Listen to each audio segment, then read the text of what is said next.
That's by the Mei Meriva. By the Mei Meriva, there's about 11, 12 reasons given. It's machluk. There's the Gemara. There's the Gemara. Those are Rishonim over there. By the Mei Meriva. Maharal b'fnei Rabbim. That's the discussion. That's brought in the Midrash. That's not a Gemara. Eilu v'divrei Elokim Chaim. No, it's Eilu v'divrei Elokim Chaim. It doesn't make a difference why, but factually, Suyayin, the Avod is that's fact. Why it's irrelevant, you know. What was the Ched of Avram? Was it Moeda? Was it this? Was it that? Okay, right? Doesn't say it was a Gorein. It's one or the other. Even though he violated, but what was the cause why we went to Mitzrayim? Wasn't the combination of all of them together? Okay, he may have done all of them, but what was the reason why? They may have drunk wine, but that's not what reason why they died. Right? They died because the Maharal b'fnei Rabbim. Why they died? They may have drunk wine. They may have drunk wine, but that's not why they died. Correct. That's always. Beishami says muter, Beis Hillel says osur, vice versa. The Gemara says Eilu v'Eilu divrei Elokim Chaim. Right? Okay. We were holding over here on page Gimel, second column. He's going to explain. Reb Shimon Levi says that a person should shval ruach. It's the equivalent of bringing all the karbonos. So he says, "V'dover zeh," the end of the third line. Atzmo k'mo kol karbonos. A person is shval ruach, and also it says a person is leiv nishra v'nitke Elokim lo sivzeh. That a broken, smattered heart, Elokim lo sivzeh.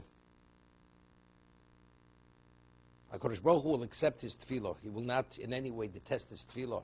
She'ininu karbonos rak lo diashu ki hu yizborach hakol ve'efezu loso. Hashem is everything, and anything else has no value whatsoever. I mean, anyone's value is only versus how to serve Hashem. Ulefichach shotim akrivim elov korban. Dozem vur b'mkomas harbe ki ze inyan ha-korban. When a person has a broken spirit within him, see,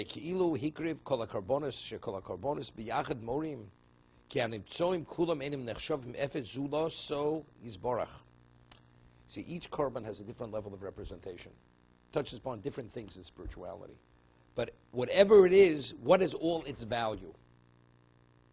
All its value is only him. To serve him, we serve him through a shlomim, through a chatas, through a nosham, through a mincha, whatever way we serve, through lechem aponim, through tefillah, whatever we do. But it's all indicates it's only him, it's not us. It's all to facilitate to do his will. Based on this perspective,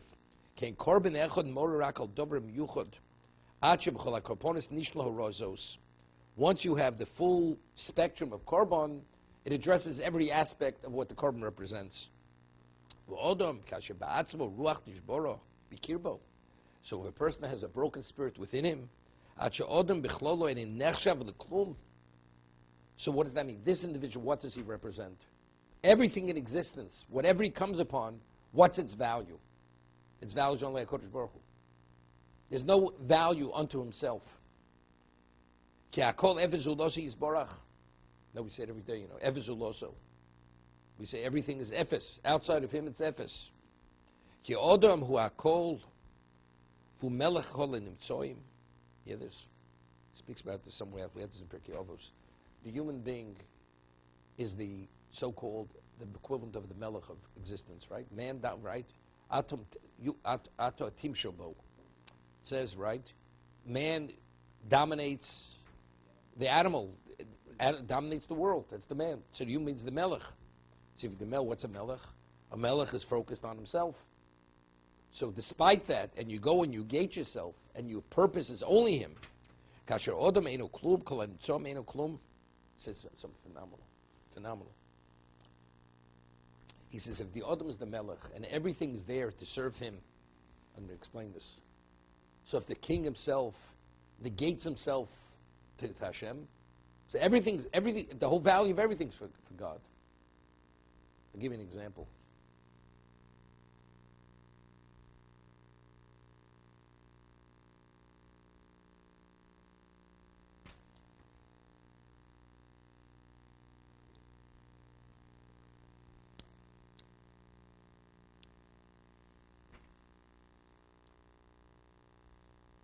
Somebody that you're obligated to honor him.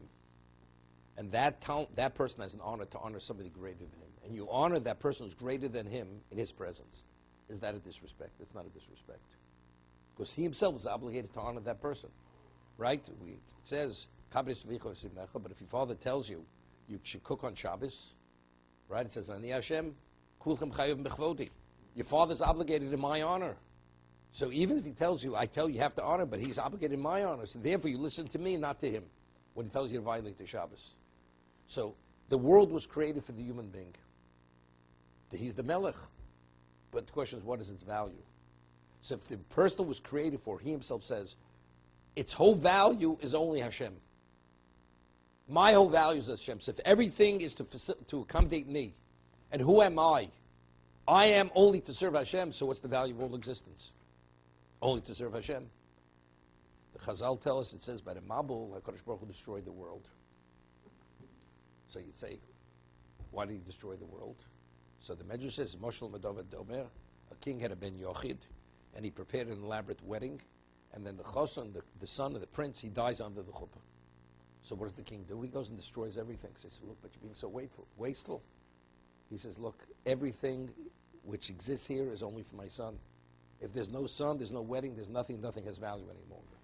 Because this whole wedding that I prepared, I created, invested, so Hashem says, I only created the world for man.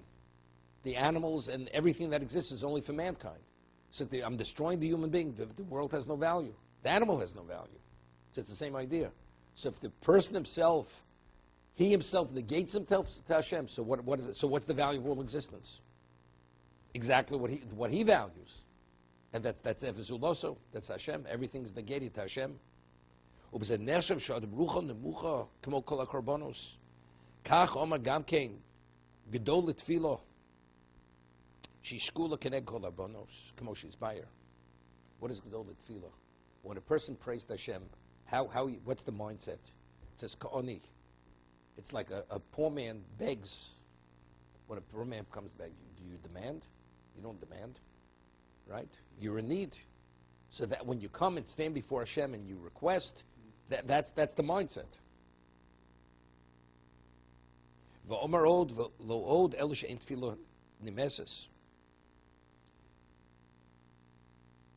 There's a famous story with the Brisker Rov when he was still in Brisk. It's a stone's throw from Munkach. Okay, when he was in Brisk, there's a man comes and he claims to be a poor man and he has a need, and comes to Brisker Rov, and the Brisker Rov just doesn't pay attention.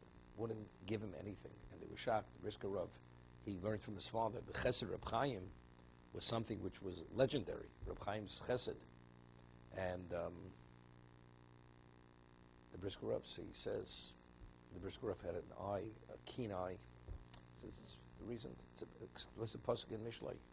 It says that a person who's Rosh, Eino One Asus, a poor man doesn't speak with arrogance.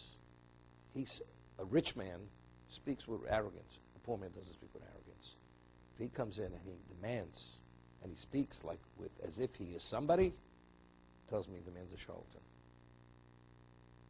And they investigated, sure enough, the so-called cause that he claimed that he was impoverished, it was baseless. When you stand before HaKadosh Baruch Hu, how do you ask? Who do you think you are? What do you think you are? You know? If you're that, so go somewhere else. You're knocking on the wrong door over here. The only people I hope, the needy. If that's the way you behave, that you believe you're deserving, it's coming to you, so go somewhere else. Go knock on somebody else's door. To be considered. Continued.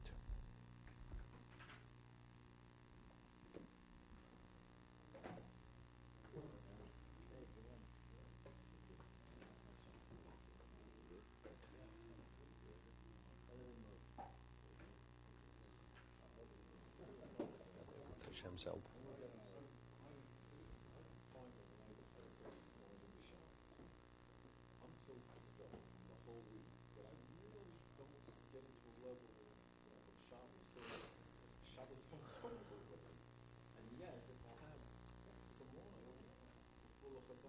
It's two different things. It's two different things.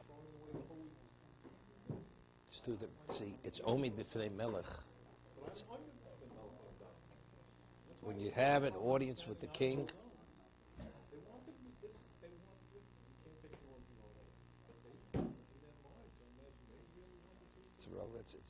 it's a disrespect.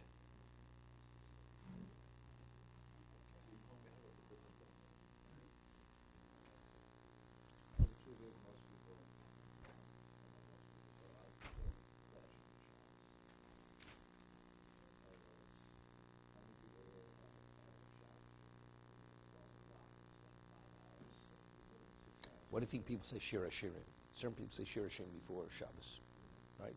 It's really first shiur shiurim is the most special of what Shlomo Melech wrote. It's the shiur shiurim, and it's to sanctify themselves, to create a whole mindset, to remove themselves from the mundane into the holy. You're right, 100%. Without preparation, you go nowhere. You have to have that reflection. You have to extricate yourself from that. Otherwise, it doesn't happen.